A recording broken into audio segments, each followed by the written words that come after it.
Assalamualaikum warahmatullahi wabarakatuh. Waalaikumsalam Iya. warahmatullahi Kabarnya bagaimana Pak Firman? Alhamdulillah sehat Bapak. Alhamdulillah sehat. Kembali lagi Pak Firman bertemu dengan saya. Alhamdulillah pada hari ini kita akan melaksanakan pendampingan individu yang kelima ya.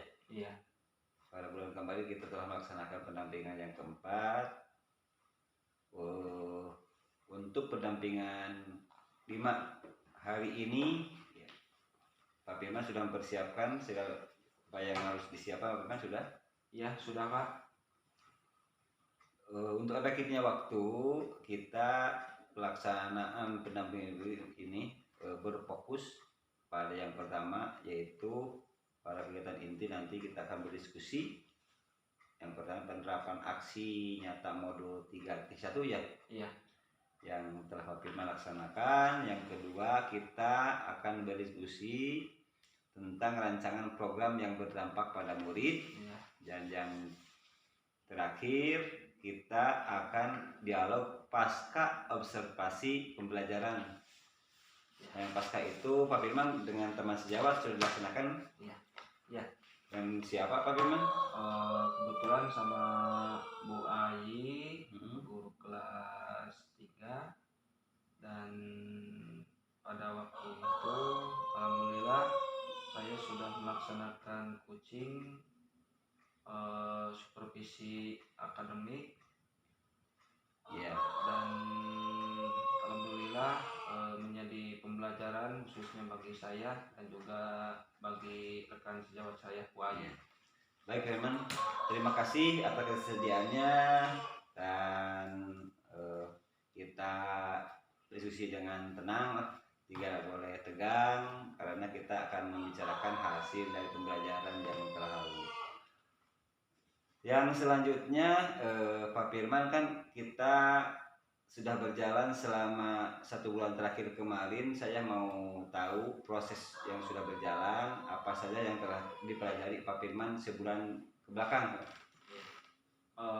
Selama 1 bulan terakhir ini saya sudah mempelajari dan mengerjakan LMS pada modul 3.2 tentang pemimpin dalam pengelolaan sumber daya Ya. Dan modul 3.3 tentang pengelolaan program yang berdampak pada murid. Itu yang saya pelajari Pak. Jadi pada modul 3.1 tentang pembelajaran yang berdampak pada murid ya. Iya. Jadi selanjutnya saya apresiasi apa yang telah Pak Firman laksanakan 1 bulan kemarin, telah memahami, telah mempelajari di LMS dengan ada rukol ya.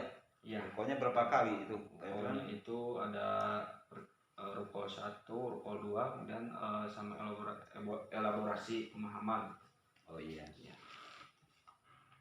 Terima kasih apresiasi yang setinggi-tingginya atas kinerja pekerjaan dalam pencapaian pendidikan di calon guru penggerak. Yang selanjutnya saya meminta Pak Firman, hasil observasi pembelajaran rekayasa sudah ada hasilnya? Ya sudah ada Pak, di link sudah disediakan, sudah ada itu hasilnya, sudah ada. Iya. Menginjak pada bagian inti Pak Firman ya dalam pendampingan ini, yaitu kita akan mendiskusi tentang penerapan aksi nyata modul 3.1 ya. Iya. Jadi penerapan aksi modul 3.1 yang ditugaskan melaporkan implementasinya melalui SMS, LMS ya. Udah belum Pak Firman? Iya. Sudah ya? Sudah Pak. Jadi Pak Firman hanya mendiskusikan pengalaman dan refleksi dari aksi nyata itu bersama saya ya saat pendampingan ini. Untuk mempermudah pelaksanaan ini, saya akan sedikit ingin tahu yang pertama dari refleksi proses pengambilan keputusan dengan menggunakan yang akan digunakan pada hari ini, yaitu berdasarkan hasil pemetaan yang Pak Firman lakukan, bagaimana hal tersebut mempengaruhi proses pengambilan keputusan yang dilakukan oleh Pak Firman. Yang berfokus pada pengambilan keputusan Pak Firman. Tentang keputusan yang diambil tentunya menurut saya itu harus objektif, harus berdasarkan pada data yang jelas. Dan Dan sekiranya memang sekolah kami di sini belum mampu untuk memberikan layanan pembelajaran yang baik. Nah, tentunya dalam penilaian murid juga perlu ada istilahnya kajian-kajian khusus ataupun evaluasi terkait dengan penilaian terhadap siswa. Dan terkadang siswa itu minat belajarnya itu berbeda-beda, jadi kita harus mempersiapkan penilaian yang penilaiannya itu atau instrumen penilaiannya itu harus berbeda-beda sesuai dengan minat atau kebutuhan siswa tersebut. Dan juga perlu adanya kolaborasi gitu dengan rekan sesama guru dan juga bapak kepala terkait dengan pembelajaran di kelas gitu. Baik Pak Firman, saya sudah menangkap tadi apa yang disampaikan, itu sangat menginspirasi, terutama Pak Firman tadi mengupas tentang adanya evaluasi kepada anak yang berbeda-beda ya, karena tidak semua anak itu sama, hasil evaluasi akan sama, tapi Pak Firman membedakan antara itu apakah dikelompokkan atau perorangan tuh dalam evaluasian. Kalau evaluasi itu ada yang kelompok, kemudian ada juga yang perorangan. Jadi ketika kita melakukan penilaian itu, kelompoknya juga kita harus nilai itu terkait dengan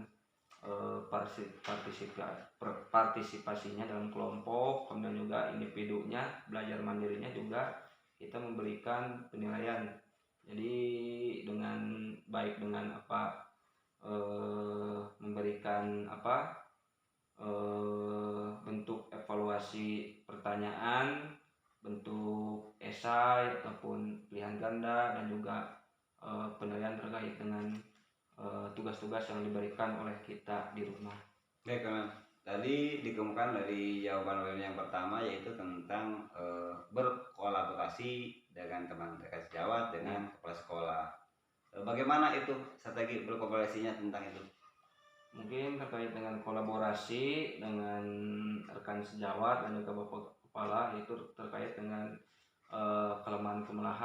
kelemahan-kelemahan yang kita lakukan terkait dengan pembelajaran di kelas. Jadi bentuk evaluasinya itu di mana saja titik kelemahannya yang harus diperbaiki, misalkan terkait dengan metode ataupun strategi yang digunakan, itu tentunya kita harus selalu berdiskusi dengan bapak kepala, dengan rekan sejawat. Kelemahan-kelemahannya itu kita harus perbaiki dengan cara kita istilahnya menjadi saling itu. Ketika di kelas itu kita menjadi observer, misalkan yang lainnya mengajar, jadi timbal balik itu saling itu. Ketika saya menjadi observer, teman saya mengajar, dan juga saya mengajar, teman saya menjadi observer, begitu Pak caranya. Baik teman, itu sangat luar biasa. Untuk selanjutnya apa hal-hal apa saja ya yang menurut Pak Firman yang masih perlu dikembangkan atau perlu dievaluasi itu? Yang perlu dievaluasi dan yang perlu dikembangkan adalah terkait dengan kebutuhan murid. Jadi kebutuhan murid itu menjadi perhatian utama gitu. Jadi kita tidak fokus terhadap materi yang kita berikan, tetapi apakah murid tersebut sesuai dengan keinginannya dalam belajar tersebut. Jadi kita harus menyesuaikan apa yang diinginkan murid. Jadi tidak terfokus pada materi yang kita berikan. Dan yang paling utama adalah memberikan strategi ataupun metode-metode yang kiranya siswa itu bisa senang gitu ketika kita masuk ke kelas, ketika akan melakukan kegiatan pembelajaran. Itu yang paling penting. Baik Pak Firman, terkait kita temanya tentang pengambilan keputusan Pak Firman ya. Jadi apa hal yang Pak Firman yang menurut Pak Firman itu mendukung keberhasilan dari keputusan yang diambil tersebut ya? Itu terkait dengan komitmen dalam memberikan layanan kepada murid kita. Jadi komitmen kita itu harus betul-betul dilaksanakan terkait dengan cara kita mengajar di kelas gitu. Jadi terkait dengan penyiapan rancangan pembelajarannya, kemudian juga medianya, kemudian sumber-sumber atau bahan ajarnya kita harus maksimalkan itu supaya murid tersebut, semua kebutuhan murid tersebut di kelas itu bisa terpenuhi. Baik teman ya. Itu berarti berhubungan dengan pembelajaran ya, diferensiasi ya Pak Firman ya, yaitu untuk memenuhi kebutuhan semua murid terpenuhi. Kita lanjutkan, adakah pengalaman yang terjadi ya, baik dalam waktu dekat ini Pak Firman ataupun sebelum mengikuti pendidikan guru penggerak ya, yang mencerminkan dilema etika baik terkait murid maupun rekan sejawat di sekolah Pak Firman?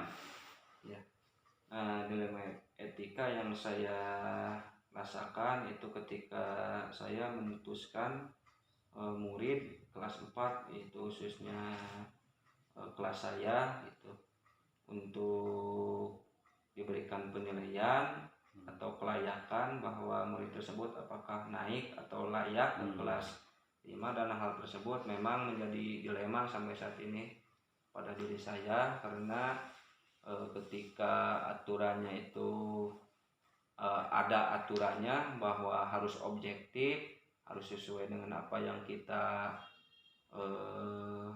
lihat, yang kita tahu, tetapi satu sisi ya kita kasihan gitu karena itu terkait dengan masa depan anak tersebut gitu. Jadi mungkin untuk solusinya saya suka bermusyawarah sama rekan sejawat, sama Bapak Kepala Sekolah di sini. Solusinya mungkin memberikan tugas tambahan ataupun terkait dengan remedial ataupun dengan pengayaan seperti itu Pak, untuk mengatasi. Jadi diatasi dengan cara remedial atau dengan pengayaan ya. Baik Pak Firman, menurut Pak Firman, apakah proses pengambilan keputusan yang dilakukan sudah dengan prinsip dan langkah yang dipelajari di modul 3.1 tidak? Ya sudah sesuai Pak, di mana kebutuhan murid itu menjadi pilihan utama. Jadi yang kita putuskan baik itu dari ekstrakurikuler, misalkan dari kegiatan ekstrakurikuler, kokurikuler, intrakurikuler, apa yang kita putuskan itu ketika melaksanakan kegiatan tersebut kita harus mementingkan kebutuhan murid atau perhatian utama itu terkait dengan potensi-potensi yang dimiliki oleh murid. Jadi setiap kita mengambil keputusan itu tentunya harus melihat dulu kebutuhan murid atau minat bakat muridnya itu seperti apa, maka kita harus persiapkan dengan baik-baik terkait dengan keputusan yang kita ambil. Oh iya. Baik Firman, jadi apapun keputusannya yang kita ambil itu kita harus ada tolak ukur ya, ada prinsipnya, ada langkah-langkah. Pak Firman sudah mempelajari kan di modul 3.1 itu, yang modul yang itu begitu yang luar biasa untuk pembekalan kita sebagai pemimpin pelajaran, itu sangat berguna Pak Firman. Dikala kita harus memilih prinsip yang mana, keputusan mana yang kita harus ambil, baik kepada siswa, kepada rekan sejawat ataupun dalam kehidupan sehari kita di rumah atau di kehidupan kita sehari-hari ya. Selanjutnya apa hal yang menurut Pak Firman yang masih perlu dikembangkan ya, ataupun perlu dievaluasi dari proses pengambilan keputusan tersebut? yang perlu dikembangkan atau dievaluasi. Ya, yang perlu dikembangkan terkait dengan data penanganan murid sebagai dasar dalam menentukan sebuah keputusan. Jadi data tentang murid tersebut kita harus tahu, itu jangan sampai kita tidak tahu nama murid tersebut, dari nama, tanggal lahir, latar belakang orang tuanya, kemudian dari pendidikannya di rumah bagaimana, itu kita harus tahu itu seluk beluk terkait dengan apa yang ada pada murid tersebut. Nah, maka kalau kita sudah tahu, maka kita bisa menentukan itu sebuah keputusan yang akan kita ambil gitu. Selain itu kita juga harus selalu berkomunikasi dengan rekan sesama guru di kelas gitu, terkait dengan kepribadian siswa ataupun latar belakang siswa tersebut, dan juga dengan orang tua. Ya, begitu. Terima kasih Pak Irfan atas penjelasannya. Kita menginjak ke bagian yang kedua. Tadi kita berdiskusi berbicara tentang refleksi tentang apa? Tentang proses pengambilan proses. keputusan. Ya. Sekarang kita menginjak yang kedua, yaitu tentang rancangan program yang berdampak pada murid ya Pak Irfan ya. Jadi pada diskusi ini rancangan program yang berdampak pada murid dapat diawali Pak Firman ya, dan nanti program yang sudah ada di sekolah Pak Firman. Ya. Terus saya akan mereview apa yang dilaksanakan di sekolah ini, apakah rancangan sekolah sudah berpihak pada murid atau tidak, intinya itu ya. Terkait tersebut diskusi ini menjadi dasar untuk saya pertimbangkan hasilnya nanti apakah sudah sesuai atau tidak. Ya. Ada yang saya ingin ketahui sebagai pengajar praktek pendampingan kepada Pak Firman. Yang pertama, apakah Pak Firman sudah membuat rancangan program yang berdampak pada murid? Ya, sudah Pak. Sudah? Ya, sudah. Alhamdulillah kalau sudah. Ya. Terus yang kedua, apa bentuk program yang sudah Pak Firman rancang? Baiklah, untuk saat ini yang saya rancang itu terkait dengan program sholat duha duhur berjamaah. Tapi sampai saat ini saya belum berkomunikasi dengan rekan sesama guru dan juga bapak kepala, karena masih dirancang terkait hal-hal yang harus dipersiapkan. Terkait dengan program sholat duha duhur berjamaah ini, menurut saya ini program yang sangat penting untuk dilaksanakan, karena ini terkait dengan sikap atau perilaku yang harus kita rubah itu dalam tatanan atau kehidupan kita sehari-hari. Karena sholat duha duhur berjamaah ini akan membiasakan atau akan menanamkan sifat-sifat, menurut saya itu ketaatan itu akhlak yang baik begitu Pak. Jadi anak-anak nanti akan bisa sadar diri bahwa ketaatan atau ketakwaan itu sangat penting dan harus kita lakukan, karena ini terkait dengan kita sebagai manusia itu berkewajiban untuk beribadah itu kepada Sang Pencipta. Itu luar biasa baik sekali Pak. Itu sangat terinspirasi, apalagi kalau terlaksana dengan baik Pak Firman ya.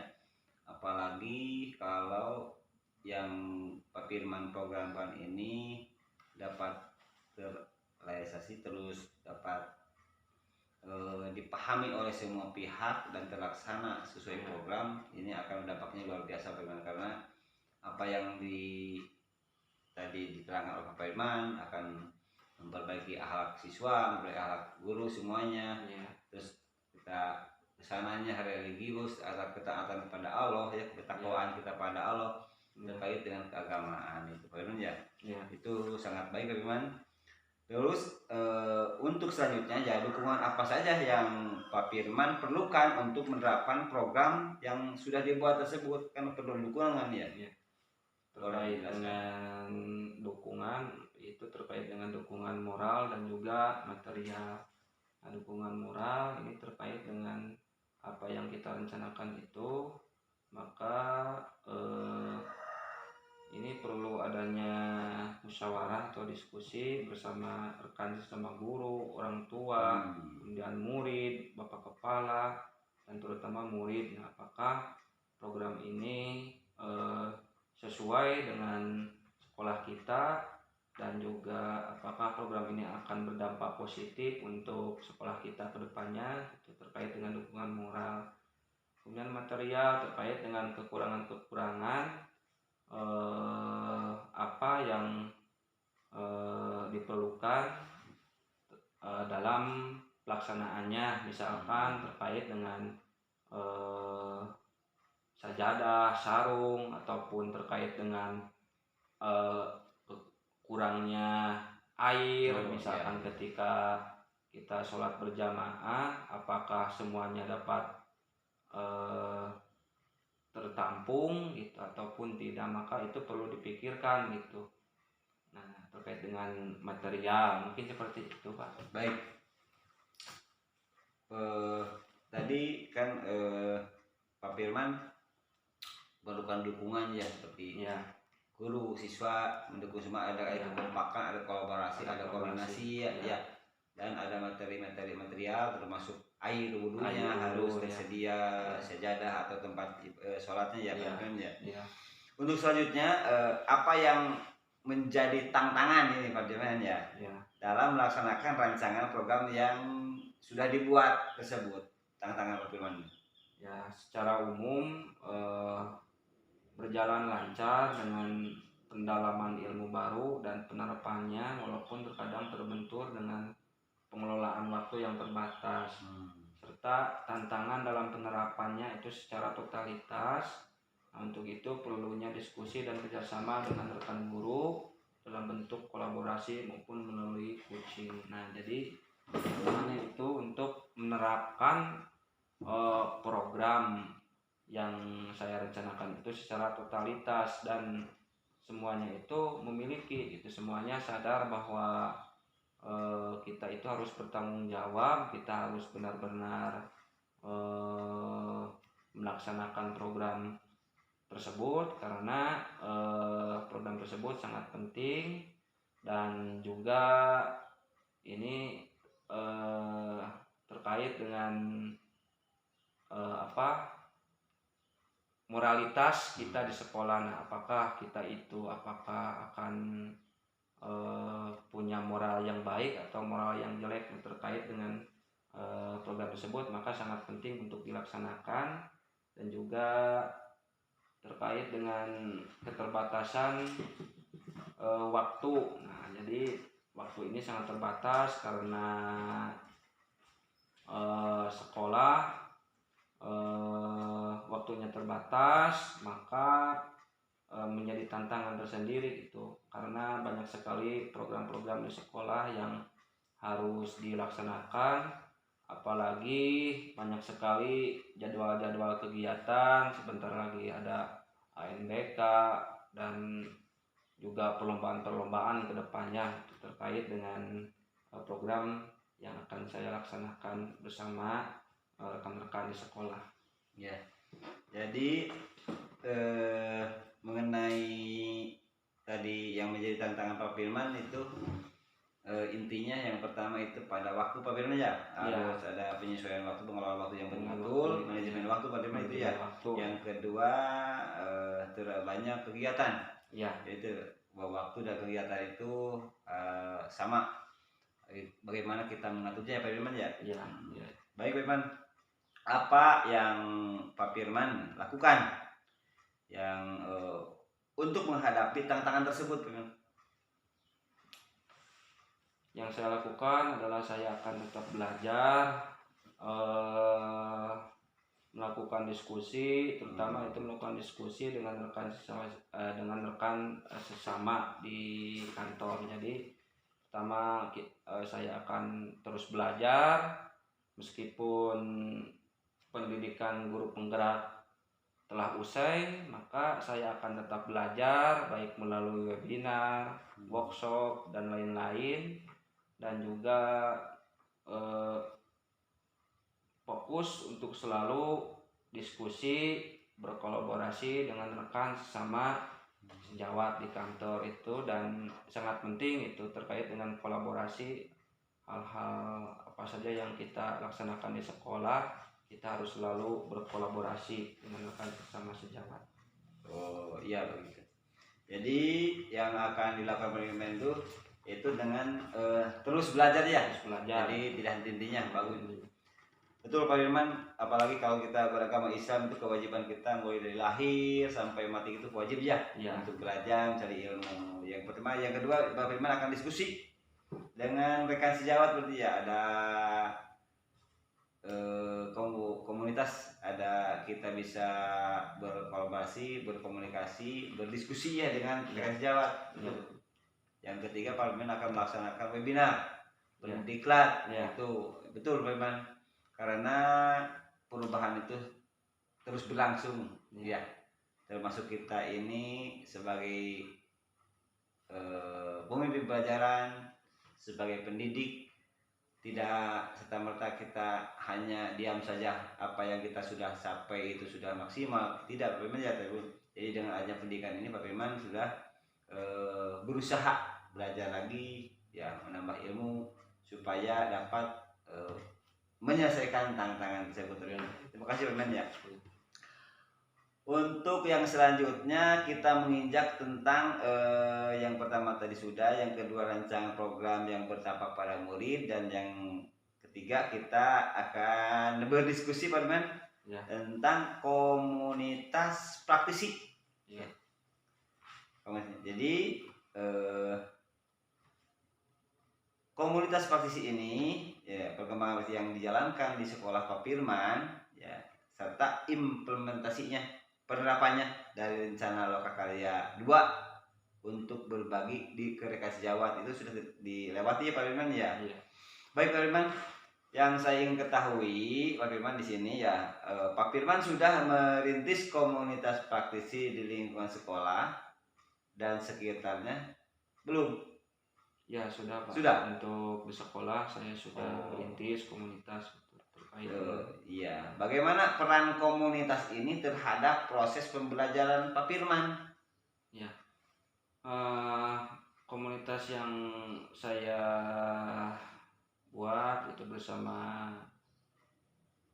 rekan sesama guru di sekolah ini merupakan sebuah wadah itu untuk saling berdiskusi dan berbagi praktik baik tentang pembelajaran bagi semua guru.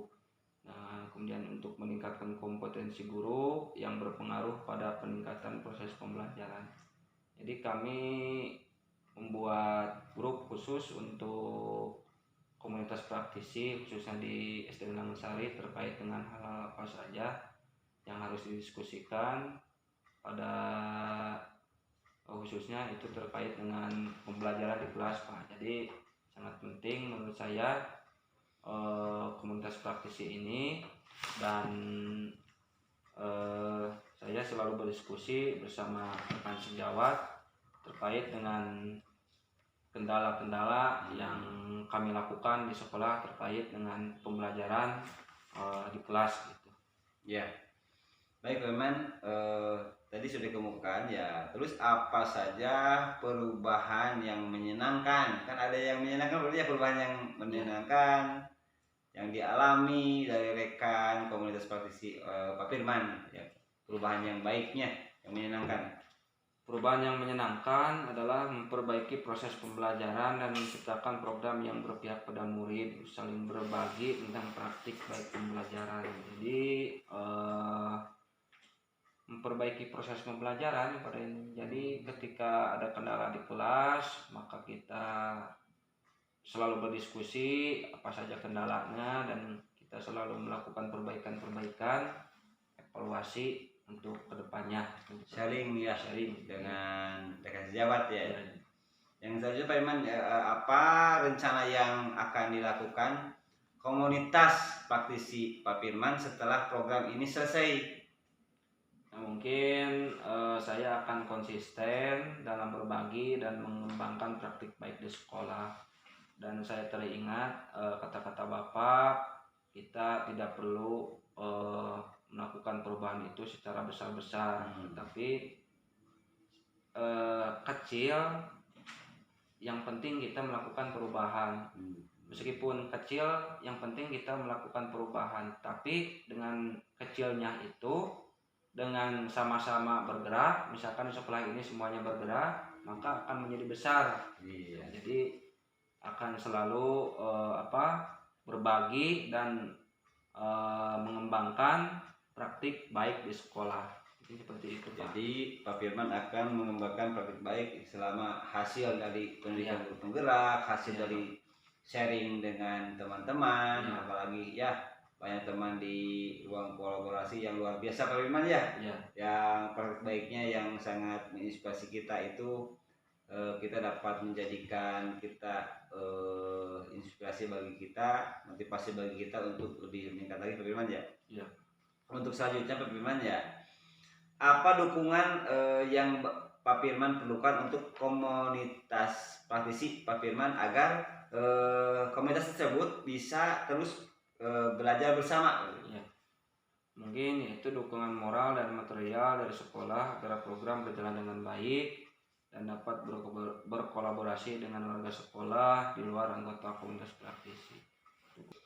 Dukungan yang perlu diperlukan ya oleh komunitas itu banyak hal ya Pak Firman ya, termasuk rekan sejawat, dukungan dari orang tua, dukungan dari siswa itu, dukungan dari kepala sekolah sebagai atas Pak Firman ya, termasuk dukungan dari apa yang disebutkan buku dan modul itu sarana dan prasarana itu ya. Baik Pak Firman, setelah selesai tentang diskusi, kita menginjak kepada yang terakhir yaitu kita akan melakukan dialog pasca observasi pembelajaran Pak Firman. Di akhir PI 4 kemarin ya Pak Firman sudah ditugaskan untuk mendampingi satu rekan sejawat, sudah kan? Ya, sudah Pak. Dalam penyusunan RPP dan juga melakukan observasi pembelajaran di kelas. Pak. Dalam di kelas itu seperti observasi dan pasca observasi. Ya, jadi ini percakapan ini adalah dari hasil data observasi pembelajaran yang dengan rekan sejawat Pak Firman ya. Yang kedua, Pak Firman nanti lakukan dengan teman sejawat, saya akan melihat ya bagaimana proses diskusi Pak Firman mengobservasi pasca observasi pada pembelajaran rekan sejawat ya. Itu apa yang dikembangkan. Jadi percakapan antara Pak Firman selaku calon guru penggerak jadi menemukan area pengembangan dan memperbaiki perbaikan yang hendak dilakukan kepada rekan sejawat. Jadi catat hasilnya, ada umpan balik, catatan percakapan pasca observasi ya di kelas. Ini formatnya sudah ada Pak Firman? Formatnya? Ya sudah Pak. Ada berapa format itu? Kalau tidak salah ada 4 ya? 4 format ya. Terus observasi, terus pasca observasi, kemudian refleksi ya, itu ada 4 ya. Itu diisi Pak Firman ya. Jadi dengan nanti kita Pak Firman praktekkan dengan rekan sejawat Pak Firman ya. Terus percakapan perencana dan area pengembangan itu harus dibicarakan Pak Firman ya dengan guru tersebut. Terus rencana aksi pengambilan diri, pengembangan diri, hasil perencanaan aksi pengembangan diri rekan sejawat tersebut dicatat pada lembar pengembangan diri. Formatnya diambil ya dari modul 2.3. Itu ada di sana kan bisa di-upload ya Pak Firman. Jadi proses percakapan observasi belajar ini ya diamati, dilakukan penilaian. Dan saya juga akan menilai Pak. Nanti Pak Firman diskusi dengan saya akan memberikan penilaian ya, menggunakan rubrik penilaian. Saya juga ada ya untuk keterampilan coaching, untuk supervisi akademik ya. Baik Pak Firman, sekarang boleh Pak Firman be- ber- memanggil guru yang akan diobservasi pasca Ya. Terima kasih Pak Firman. Ya. Saya mau ke belakang dulu. Ya.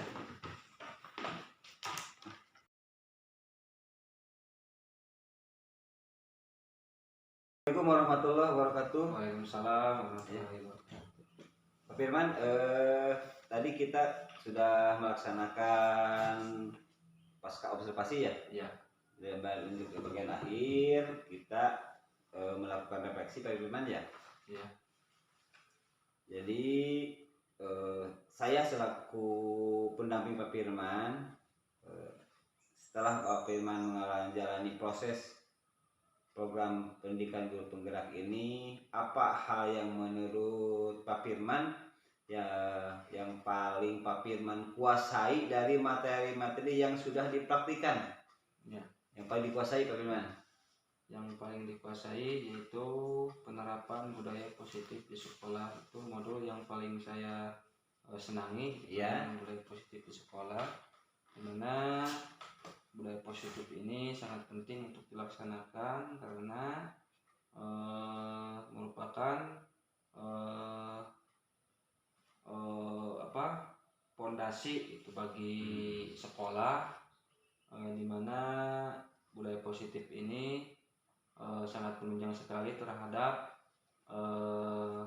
pelaksanaan proses pembelajaran di kelas khususnya.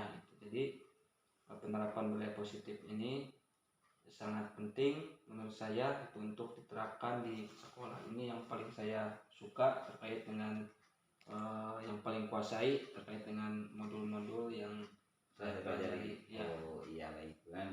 Jadi tentang budaya positif Pak Firman ya? Ya, budaya positif. Baik. Terus materi apa yang dirasakan oleh Pak Firman ya yang masih membingungkan dan yang ingin dipelajari lebih dalam lagi materi yang sudah dipelajari itu? Materi yang masih membingungkan yaitu tentang manajemen sekolah dan juga kepemimpinan. Jadi ini menurut saya ini harus saya dalami lagi karena manajemen sekolah ini berhubungan dengan pengelolaan sumber daya yang ada di sekolah gitu, termasuk yang paling pokok itu adalah sumber daya manusianya, itu terkait dengan manajemen sekolah.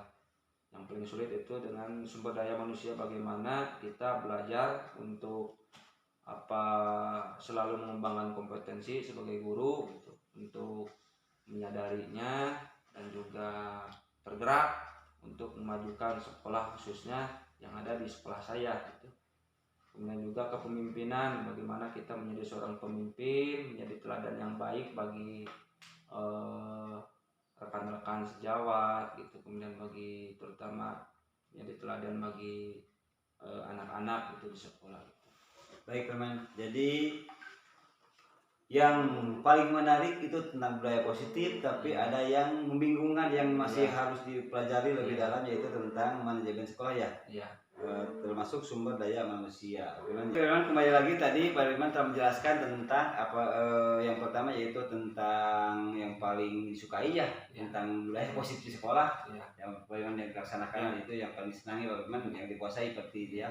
Yang selanjutnya yang masih diperdalami, dipelajari oleh Pak Firman tentang manajemen sekolah, yaitu tentang sumber daya manusia, baik gurunya tadi ya Pak menerangkan, rekan sejawat dan apalagi peserta didik ya Pak Firman ya.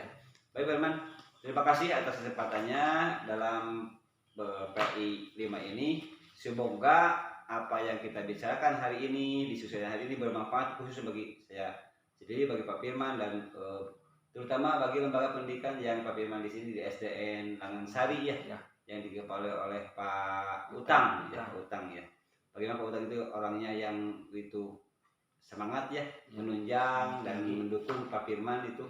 Saya pernah mengobrol dengan beliau itu sangat mendukung sekali dengan program yang dilaksanakan guru penggerak, terutama Pak Firman sebagai pada hal ini yang beruntung ya, tidak semua beruntung dapat masuk ke program ini, dan Pak Firman tidak menyanyiakan, silakan lebih semangat, lebih menerapkan di sekolah Pak Firman di sini apa yang dihasil di pendidikan itu ada perubahan-perubahan sedikit-sedikit, tapi itu harus ada perubahan ya, dengan apa yang kita pelajari tapi tidak ada manfaatnya, tidak diterapkan di sekolah.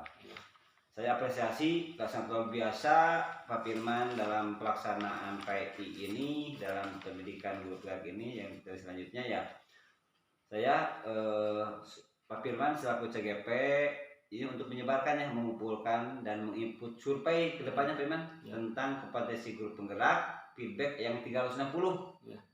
Itu kan kegiatan itu sudah harus dilakukan sebelum pelaksanaan PI 6 yang harus dilakukan oleh Pak Firman, yaitu menyebarkan kuesioner survei feedback sesuai dengan peran yang diampu oleh Pak Firman.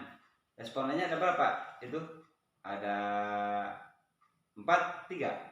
Yang pertama kepala sekolah ya, sekolah, terus rekan guru, berapa orang ya guru? 5 orang. Terus perwakilan murid 5 orang. Berarti A3 ya, 3 kelompok. Yang pertama nanti surveinya diberikan kepada kepala sekolah untuk diisi. Terus yang kedua oleh rekan sejawat 5 orang dan siswa 5 orang ya. Jadi terus Pak Firman mengisi self evaluation ya. Itu diisi Pak Firman ya. Saya ingatkan lagi yang selanjutnya Pak Firman untuk melakukan diskusi terkait pemetaan aset Pak Firman. Jadi pelaksanaan sebelum PI 6 nanti dilakukan, ada hal-hal yang harus Pak Firman lakukan. Yang pertama, menentukan jadwal diskusi. Pemetaan aset dengan kepala sekolah, diskusi ya dengan kepala sekolah. Yang kedua, mengundang aktor yaitu kepala sekolah. Di sana itu harus hadir Pak Firman ya. Yang harus untuk diskusi itu yaitu kepala sekolah, rekan guru, murid, terus orang tua, tokoh setempat kalau ada ya, dan perwakilan gender yang terlibat dalam diskusi tersebut. Membuat di sana diskusinya disiapkan Pak Firman, disiapkan tempat diskusinya. Di sana hasil diskusi tersebut tentang pemetaan aset itu harus ada notulennya. Tugas saya apa saja yang membuat notulen diskusi, terus mengambil dokumen foto, dipoto Pak Firman. Jadi waktu Pak Firman diskusi dipoto, kalau bisa di video ya, kalau tidak bisa dipoto saja boleh lah. Itu untuk mengumpulkan hasil pemetaan ya. Jika ada hal-hal yang terkait pembelajaran daring yang perlu diketahui oleh fasilitator ya, maka perlu dicatat dalam jurnal komunikasi di LMS. Di LMS kan ada, sudah disediakan ya, di sana suka mengisi itu. Suka Pak. Itu apa yang menjadi kendala, hambatan atau perbaikan atau ada usulan, di sana boleh ditulis untuk berkomunikasi dengan fasilitator di LMS. Pak Firman, terima kasih atas kesempatannya, terima kasih atas waktunya. Semoga hasil dari PI ini bermanfaat bagi kita semua. Terima kasih Pak Firman. Assalamualaikum warahmatullahi wabarakatuh. Waalaikumsalam. Terima kasih ya.